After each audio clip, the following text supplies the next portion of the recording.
Beaming with satisfaction, Kim Jong-un watches from the top of a ridge as his commanders ignite a high-powered rocket engine.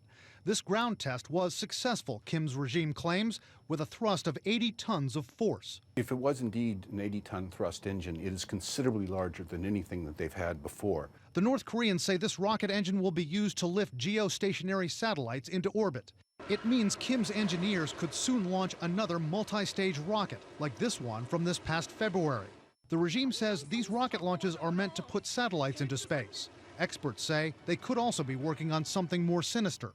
It can be used to acquire knowledge and information that's applicable to ICBM development. Kim's trying to perfect intercontinental ballistic missiles which can reach the United States with nuclear warheads mounted on them. Analysts say it would be a game changer if North Korea can successfully flight test those long-range missiles to be able to re-enter the atmosphere. They could be within only a few years from having that capability.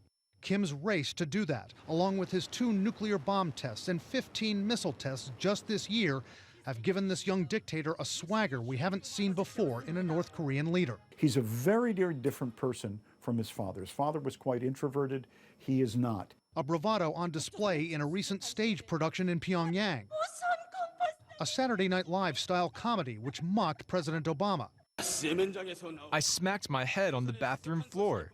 I was so shocked by North Korea's hydrogen bomb detonation. In the comedy, South Korea's president is called a granny, indicators of a regime that seems to have gotten cocky toward its rivals and allies. Are we at a stage where no one can rein him in at this point? Not China, not Russia, not the U.S.?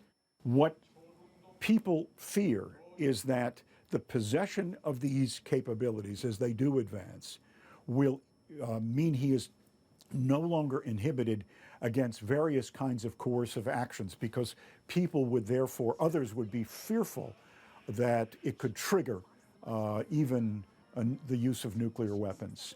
And it appears tonight that Kim also feels little pressure from inside North Korea. Most analysts we speak to believe he has strengthened his hold on power with all the nuclear and missile tests and by executing some powerful members of his regime.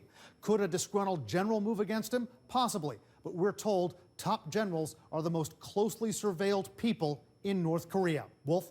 Brian, after this engine test, when could Kim launch another long-range missile or rocket test? It is believed, Wolf, that he could do that maybe as early as next month, maybe on the anniversary of the founding of the ruling Workers' Party. That's on October 10th. If he does that, it means he'll have conducted 2 nuclear bomb tests, 15 or 16 missile tests, and possibly 2 rocket launches just this year.